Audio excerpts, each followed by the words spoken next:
see if is that camera kind of thing? No, then I gotta go change that back. Okay.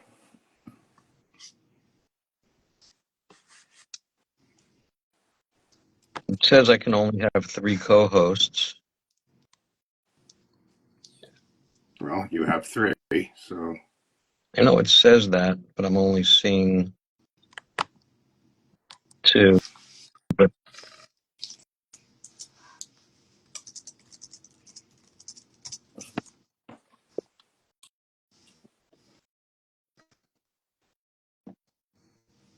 Perfect. Looks like they can all see us on the live, so I think we should be able to jump in and get started. great. So I'm Dr. Randall Feingold. I'm one of the founding partners of New York Breast Reconstruction and Aesthetic Plastic Surgery in Great Neck, New York. We're 5 plastic surgeons that have built a program centered on breast reconstruction for all individuals who have either breast cancer, mastectomies for breast cancer, or for gene mutation, or for strong family histories. One of our projects was an educational website called BreastReconstruction.org, which was founded back in 2007. And in the last year, BreastReconstruction.org became a 501c3 charitable organization with the mission of educating people on all things related to breast reconstruction. To that end, we have had a phenomenal support counselor taking care of our patients, Molly Sugarman, who's going to be the honoree at our first annual gala for BreastReconstruction.org, which is upcoming on May 8th, about a month from now. So we're hoping people can join us at that event if possible. Tonight's topic is about male breast cancer. It's not a commonly discussed topic, partially because of the less frequent occurrence of this in nature, and maybe for some cultural reasons, which we'll also get into. The people who have joined us tonight are Derick Mann, Harvey Singer, and Brad Hertz. So I'm going to ask each of them to introduce themselves and tell us where they come from. Derick Mann, why don't you start first? Perfect. So yeah, my name is Derick Mann. Again, thank you so much for having me here today and for organizing this. So I'm a genetic counselor at the Bassler Center, which is at Penn Medicine in Philadelphia. I'm also part of their cancer risk evaluation program. So I've been there for about 5 years, and my role as a genetic counselor is to really meet with individuals who either have a personal or family history of cancer that is concerning for an inherited cancer syndrome, so mutations in genes like BRCA1 and BRCA2 that are pretty well known. So really my job is to meet with these patients, educate them about genetic testing, and really walk them through that whole testing process. And then once the results are back, really going through what those results would mean for the patient. And then if positive, what would really we want to do next for them. So setting them up with physicians here at Penn to get started on screening, as well as how we can help share that information with their relatives or any other resources that they would really need here. That's great, Derick. Thank you for joining us tonight. Harvey, why don't you introduce yourself? okay. Thank you, Doctor. My name is Harvey Singer. I am the co-founder of His Breast Cancer Awareness Foundation, which was founded in 2010. I am a 16-year survivor of male breast cancer, a 15-year survivor of prostate cancer, both caused by a BRCA2 mutation. I had surgery in 2008 for my breast and surgery in 2010 for my prostate. And all I try to do now with my sister, was the co-founder, Vicky, we try and help other people advocate for guys to be aware and actually work closely with the Bassler Center and Derick. I'm trying to get the awareness out there so guys know that they can get this, they can have a predominance to get it, and they can die from it. And that's what we try and do, is make guys aware and try and save some lives. Harvey, that's fantastic. Thank you for joining us, and especially for sharing with our audience, the sensitive nature of what you've lived through and the advocacy that you're offering. Brad, tell us something about yourself. Sure. So I'm Brad Hertz, a lawyer during the day and a men's health advocate and BRCA advocate for education and testing, etc. I learned I have the mutation in 2018 with a direct to consumer test. Nobody in my family ever had any of the cancer affiliated with BRCA, and I guess only about 2% of the people learn of their BRCA mutation status that way. So I'm a little bit unique in that sense. Got tested, of course, and then realizing there's a need for more male involvement in testing and education, have become really involved, and I'm happy to be here today. Thanks for joining us, Brad. Before each of us goes into a little, deeper discussion of our, involvement in roles, I just want to tell you about my first experience with male breast cancer.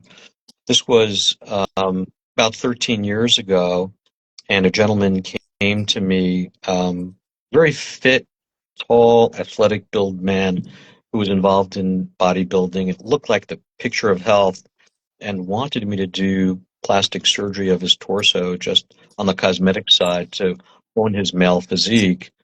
And when I was preparing him for surgery on his chest, I discovered a small nodule under his nipple areola area.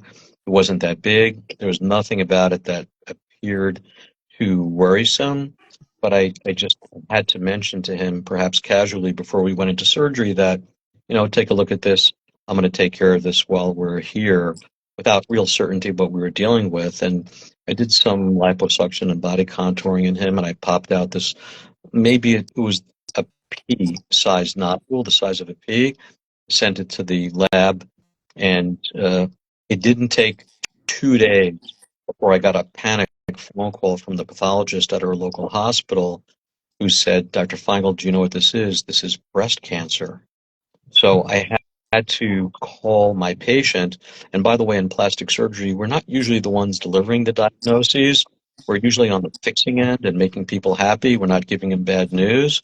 But what made this particularly difficult is that this was one of my dearest best friends.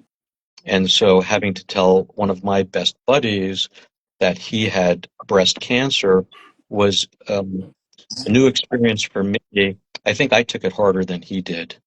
But nevertheless, that began a journey of connecting him with a breast surgeon who happened to be a man that I was very friendly with, that I knew would be a good personality match. And my friend, really wanted me there to take him to that doctor's visit and sort of get him into the pipeline of care, because it was so unsettling. And, culturally, it was not an easy thing for him to explain to the group and people he worked with what he was going through.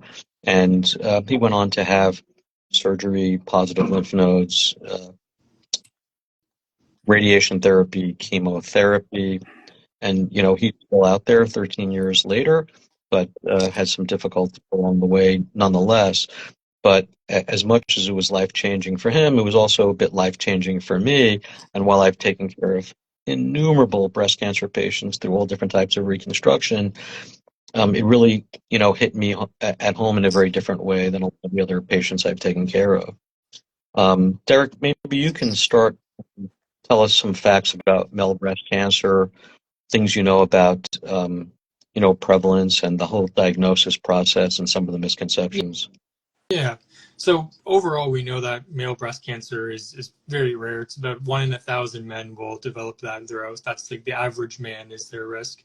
So for me as a genetic counselor, that's one of the cancers that if I see that within a personal history or within a close family member, when I'm taking a family history with one of my patients, that's pretty much an automatic. We need to be considering genetic testing here. Again, for those main genes like BRCA1, BRCA2. So, when we're seeing these families, seeing these individuals that have this, we know that not all men with breast cancer have BRCA1 and 2 mutations. But again, because it is such a rare cancer and we know there's that increased risk with those mutations, we definitely want to be doing that genetic testing and offering that genetic testing to, again, anybody with a personal or family history there. Some of the main misconceptions, which I'll probably mention a few times tonight, again, as a genetic counselor, are we know that we all have these genes, BRCA1, BRCA2, as well as other genes associated with breast cancer risk. So the misconception that, men cannot have these mutations, that they can't pass on these mutations, we on this call know is not true. But, for the general public, that's still something that I hear very, very often from my patients. So that's one thing that I make sure I always really communicate, that men can have these mutations. It does cause an increased risk for ourselves. And then we can pass this on to our next generation. So we can give this to our sons, our daughters, and we can get this from our mothers and fathers as well. And again, just something that we always really want to make sure people are aware of, and that they're communicating with their families that if there is that mutation, it does not matter who it is. Everyone in the family should be doing that genetic testing. So I want to just respond to a couple of your comments, maybe to contrast this with what we know about breast cancer in women. I think I heard you say 1 in 1,000 men develop breast cancer. Is that correct? Yeah, that's the average risk that we quote here is about 1 in 1,000 lifetime risk for the average man. And yet in women, the statistic is 1 in 8 women in their lifetime, which to me is probably the biggest epidemic on the planet. So I think we need to focus more on prevention, because that number is such an unacceptable number. But for 1 in 1,000 men, I guess it's the kind of thing that's just not going to be on most men. You know, I don't think there's much awareness of it because of that low, prevalence. The other comment that you made, did you say there's a 2% incidence of BRCA gene mutation in the male breast cancer population? So I wouldn't say 2%. And typically the number that we quote is if you're taking all men with a diagnosis of breast cancer and you're offering them genetic testing, we think probably closer to maybe 10 or maybe even a little bit more than that percent of that population will have a mutation specifically in BRCA1 or BRCA2. When we're doing genetic testing here, we're typically seeing families who are coming in because they have a strong family history of either male breast cancer or other cancers associated with those genes, BRCA1 and 2. So things like strong family history of female breast cancer, ovarian, and pancreatic cancer. So when we're seeing those families, that number could be higher than 10% because they're seeing that strong family history as well. But if you're really just selecting for male breast cancer, it's typically about 10% of those will have a BRCA1 or 2 mutation.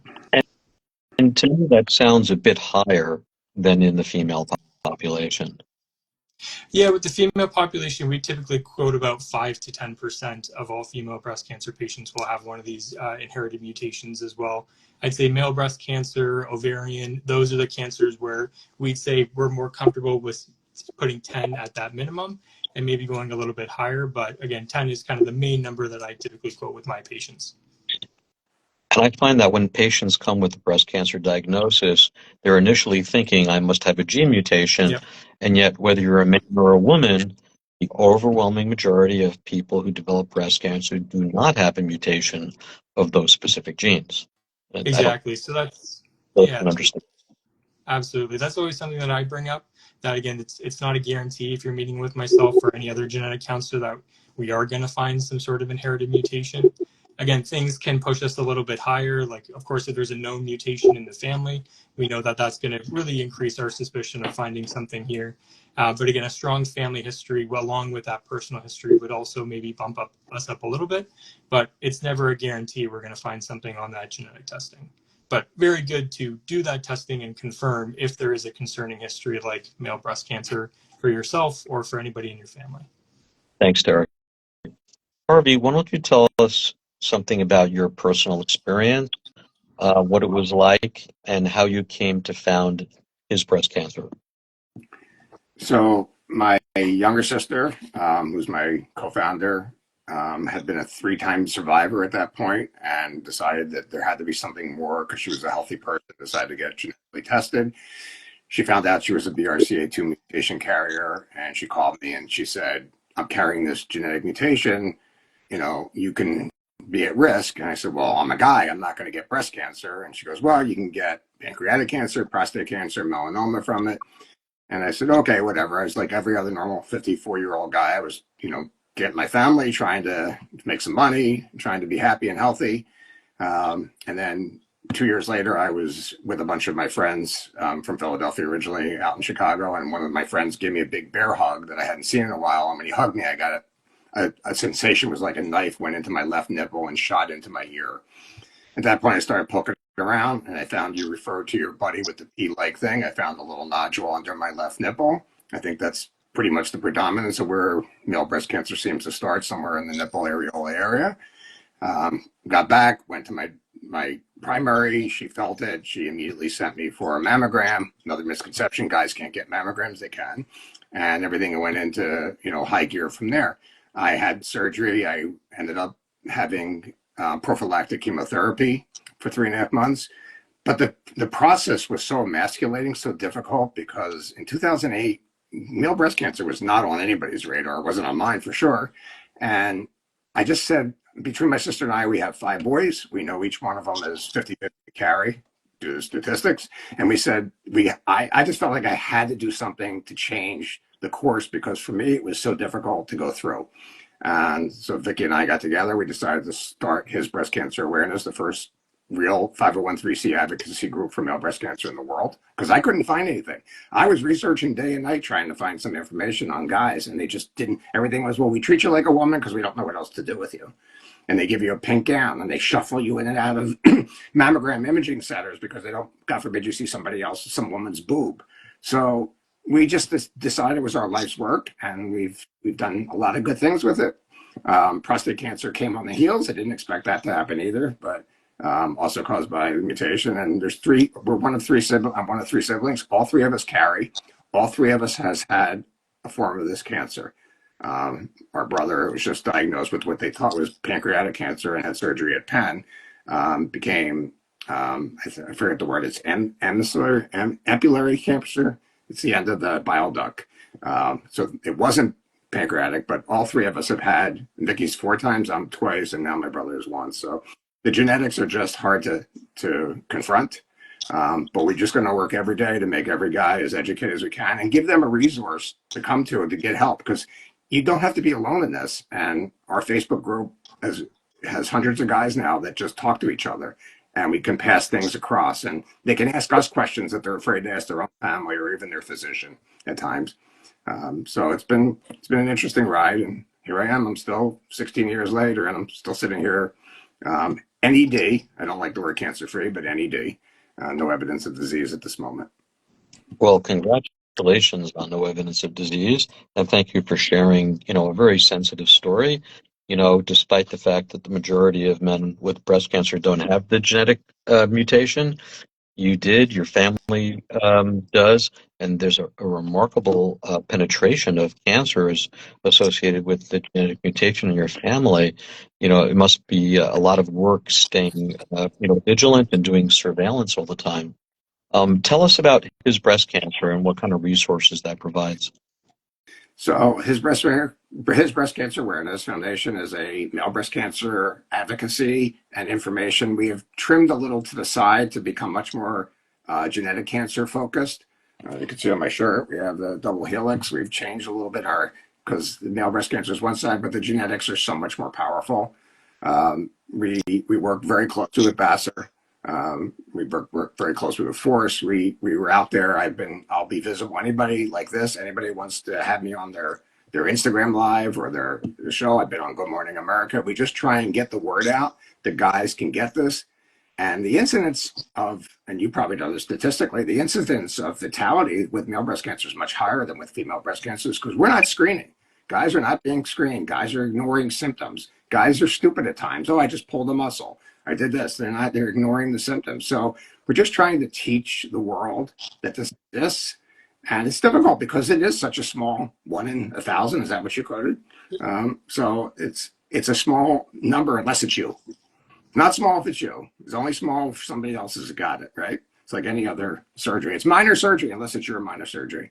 So we work hard every day. We try and work with a lot of other foundations, other organizations, and get the word out to everybody that you can get this. My kids, my sister's kids, my nephews, they're all aware. There's still I'm lucky. My 2 kids do not carry, but 2 of my sister's 3 and 2 of my brother's 3 do carry. So we know it's coming. We know that Dr. Domchek at Vassar is working on vaccines and things to help us. Hopefully there'll be a day where we don't have to cut off our breast in order to avoid getting cancer, and the vaccine will work. But for now, just get the word out and make people aware.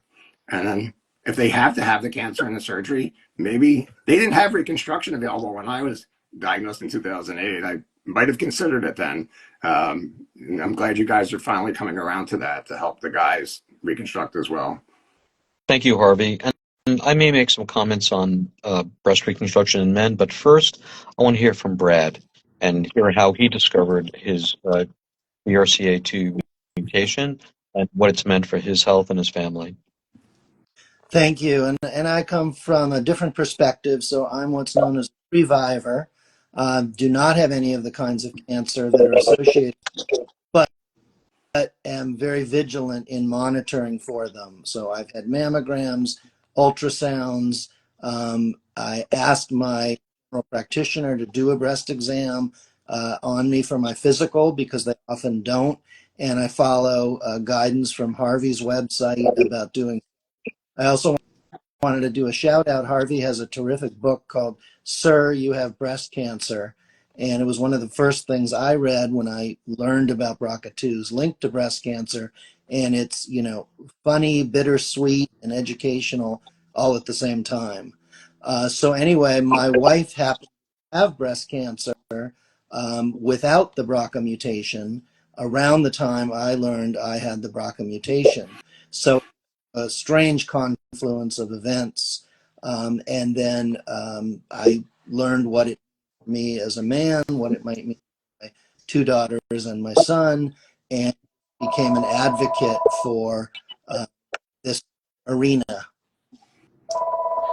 You, like to test What's that phone? The one phone I didn't silence. So anyway, what yeah, motivated you to test it? pardon me. What motivated you to get Uh, tested? Actually, it was the ancestry portion of the website. So a friend of mine was regaling several of us with friends and cousins and new connections he'd made through one of these testing sites with the saliva test. And so there's the ancestry part, and then there's the health part. I didn't really knowingly even pay for or ask for the health part, but it was inadvertent. So then after I found out I'm, 98% Ashkenazi Jewish, which was not a surprise, I then clicked through and it kind of gave me a warning. You're about to get some news. Are you sitting down? Are you sure you want to get it?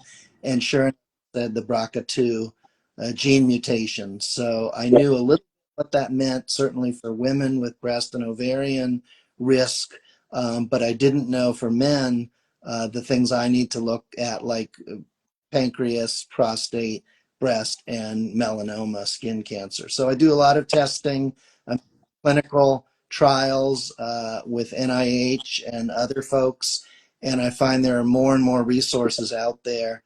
Harvey and I are in a couple of men's groups online where we try to get the word out.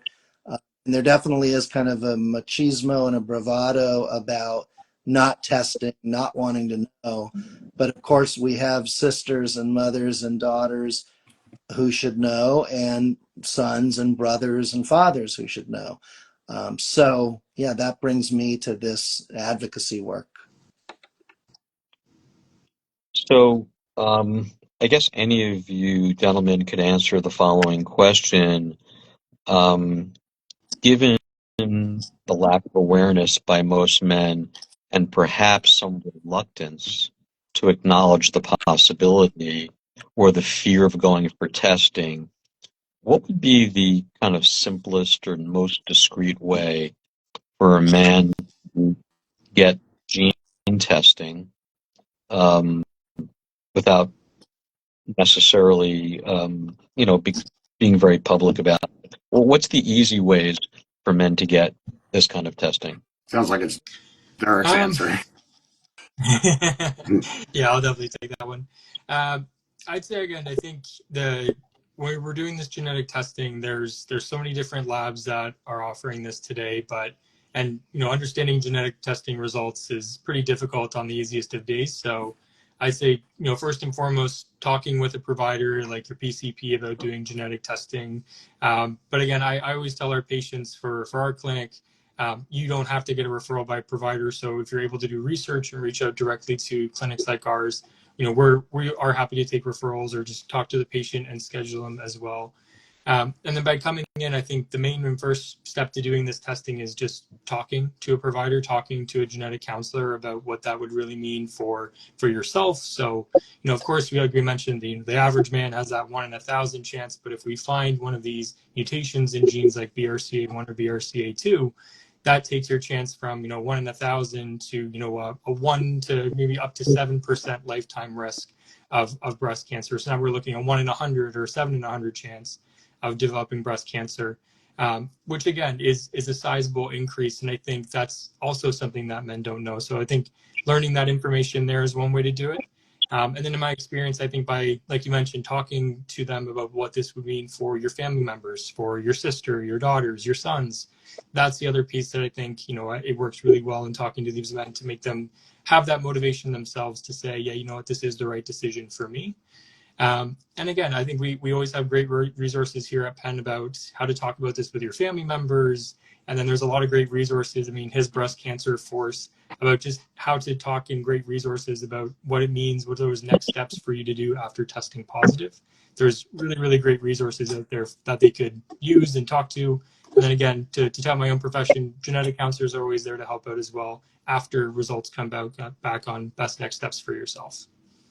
Are these I would add tests a saliva test? How are the tests performed? So you can do either blood or saliva. Really, patient preference there. I see patients telehealth and in person. So if they're in person, they typically get them to do the blood draw because they're right there. But for those who prefer not to do needles, you absolutely can do saliva for this testing. And is this testing always done in a medical facility? Is there there's a frightened man at home who's not sure what to do? Is there a home kit for this? Can it be done by mail? I'm just trying to imagine how we can recruit more people to get tested. Do you have to go to a medical facility to do this test? Not currently. So I see patients in telehealth. So I do meet with patients in New Jersey and Pennsylvania from telehealth. So they would have to contact our team. Speaking for our team specifically, they would have to call the Vassar Center, and then we can get them scheduled. They can do this from home. They would meet on me with their computer, and then if they would opt to do saliva, we can have the genetic testing labs who actually do this testing to send a saliva kit directly to their home. And then all they would have to do is provide that sample into the tube, put name and date of birth on it. And a lot of these labs, or all of these labs who send saliva kits, it always comes with a prepaid package. So you can put your saliva right back into the mail, and then that goes straight back to the lab after that. That's really good to know because somewhere out there, there may be a man who hears what we're saying, and we may stimulate or motivate somebody to get tested. That could be life-saving for them. So this might be one of the most important points, that we bring up in our conversation, today. Brad, did you have a comment to make? I didn't mean to cut you off. Oh, no problem. Sure. I've found there's sort of the ignorance bliss mindset, and then there's knowledge is power mindset. I think all of us are in the knowledge is power mindset. You still have you could choose to do or do once you have that knowledge. There are folks I've come across who've said, as long as you get all the testing, maybe ignorance is bliss. But I've known people on the unfortunate side of that, sort of dying of prostate cancer, even though they wouldn't have, presumably, if they had been tested, known that they were more likely to get it. And interestingly, even when there's family members, like a younger family member will have Exactly. tell the parents, and then they just won't want to be tested. They sort of would rather not know.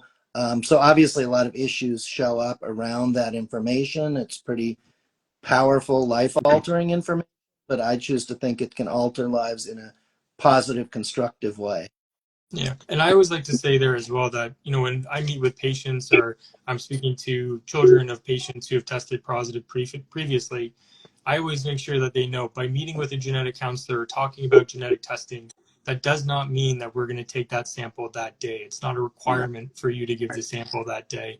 It's a conversation about what are the pros, what are the cons of doing this testing and again, those are pros and cons that are very personal. And again, just talking about what are all of the risks associated with this gene? What are all the information that we can learn? Because, on one hand, we don't want people to do testing and they say, hey, I didn't know that that was what this meant, and I wish I didn't learn that information, and they have that very bad reaction once results come back. But we also don't want to just send away results and send, very large gene panel results for patients Right. who don't have that full understanding of what we're actually sending away here. Can I just add quickly to this? There is such a dichotomy here because I have two boys. They were both in college when I was diagnosed. I talked to them. They're very smart kids. That I read them the whole thing. My younger son couldn't get tested fast enough. He like basically ran out the next day. My older son, who's like an engineer who's very smart, he waited for 10 years, and I had to keep pushing it because he was a macho guy. He goes, I just want to live my life. I don't want to worry about this stuff. And I think that's what the world is out there doing. Most guys don't want to. And the more macho you were, the more athletic you were, the less you want to know this for some reason because you don't think you can be impacted by it. And the other problem is, I think because the gene was named after BR breast, CA cancer, it's a negative to the male population, just in its nomenclature, just the fact that it's called that and people know where it came from, and it's always associated with pink, and it's always associated with breasts, and guys don't even think they have breasts. You have to explain it to them. So I think there's that like fence that we're trying to hurdle over at this point, and that's what we've been trying to do through his breast cancer. We have our Facebook group of guys that just talk about this stuff all day long, and they all come from the same place. They all say the same thing. I was afraid to get tested. I was afraid it was going to happen to me, but now I'm here, and this is how we do it. So I think it's just, you put it accurately, doctor. It's the more macho, there's a big problem with it because they just don't think it can affect them. And some of it's the way we've done it, and some of it's the way it's been publicized. But that's why my foundation and I do what we do. We just try and get that information out there. And we appreciate Brad, and obviously Derick works, so we get it. We understand it. I want to go back to a comment you made, and this relates to what I do in my practice, which had to do about breast reconstruction perhaps not being available at that time to you, having had surgery. Can you just tell us a little bit about how surgery maybe altered you and how it's impacted you in terms of your sense of self, or how it might impact your social life or personal life? How did that surgery affect you? So obviously at the time it was a hit over the head. I had trouble finding a surgeon that actually wanted to work on me. At the time I was in Rochester, New York, and I had to really seek out a breast surgeon I was seeking out a breast surgeon that had done male breast cancer surgery. There weren't a lot of them. There were males and females doing the surgery, but they had not performed a lot on males. So I was left with a scar, and honestly, I was embarrassed by the scar. I was given the option to have a bilateral mastectomy or a single, and I was told that, well, the single's probably better because you'll be screened regularly. You'll know if something's coming. We'll find it early. Retrospectively, I would have done both if I knew what I knew then, what I know today. But it was like, do surgery, get out of the way, go see an oncologist, and go live your life. Take some tamoxifen and go live your life. For years, I would not take my shirt off on the beach. I mean, it was, I was lopsided. I have one breast, I have one scar. And then I realized what I do is to try and educate people. So I actually would take it off and seek out people that just catch their eye looking at me, and then I would engage them, and it's like, I didn't get blown up in Vietnam, fortunately, but this is what happened to me. So just any opportunity, if I'm sitting on a plane, any opportunity I can use to expand the horizon of somebody that doesn't understand or doesn't know, or you don't know how many professional nurses and stuff, when I go in for screening, look at my chart and they go, wow, you had breast cancer? I didn't know you guys could get breast cancer. I'm like, you didn't learn this in clinical? I mean, like, how do you not know this? But I can tell you 15 years, 16 years later, there's a bunch of them out there. So if the clinicians don't know it, you can bet the population doesn't know it. So we just try and keep telling. But it was embarrassing, to answer your question. And I might have opted for breast reconstruction at the time because of that embarrassment.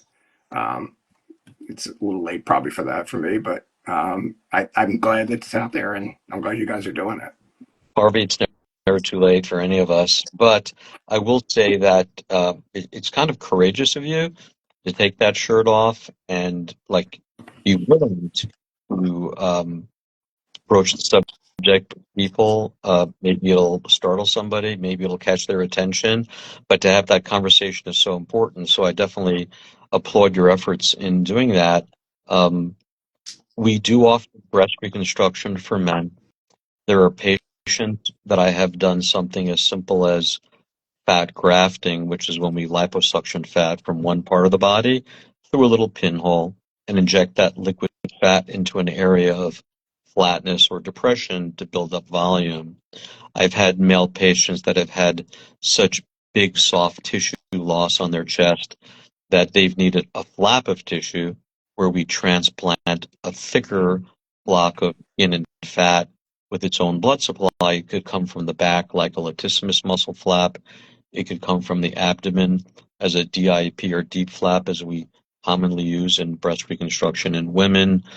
I've had a male patient who had double mastectomies, tall, robust, huge torso with big depressions on each side. And he always dreamed about having big pecs, maybe bigger than the ones he was even born with. And I put subpectoral implants under him. And he looks like a bodybuilder. He looks really, fantastic. So not reconstructing is itself a very reasonable choice for many patients. My friend who doesn't have a nipple always said he's never doing a nipple reconstruction. It's like his badge of honor. He I guess, wants to have the memory of what he went through, and I guess over time he now has no shame, walking, shirtless without the nipple.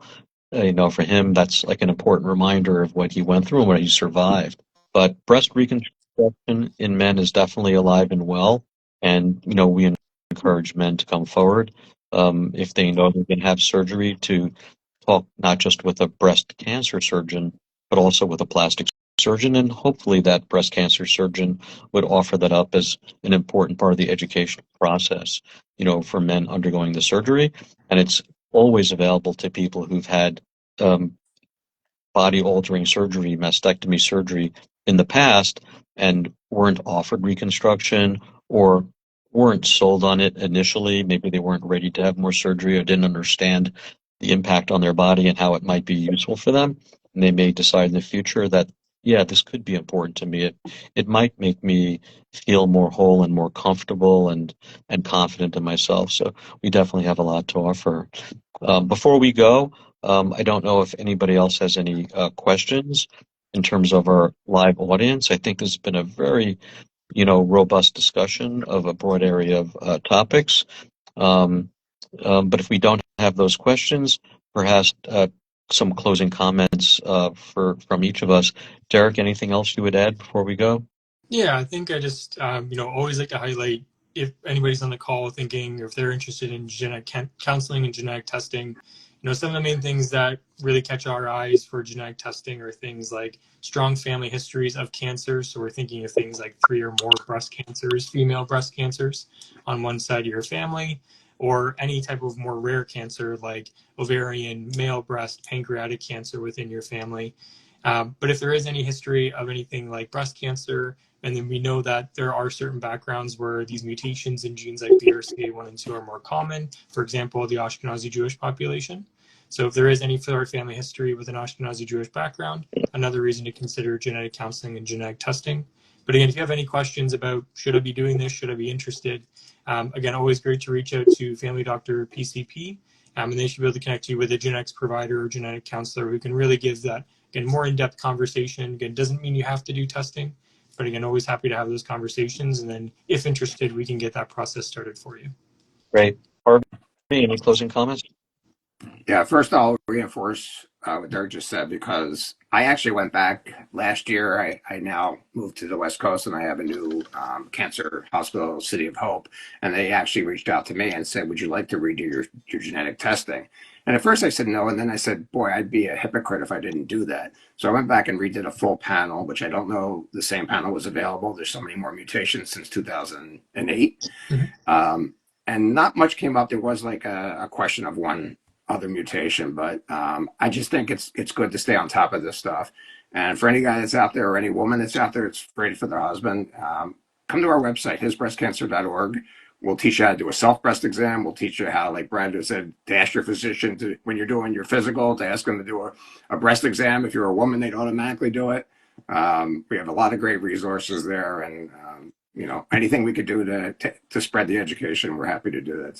So stop by. And Brad, Harvey, closing comment? sorry, if I can jump in for a quick second. Harvey, I think that's a great point.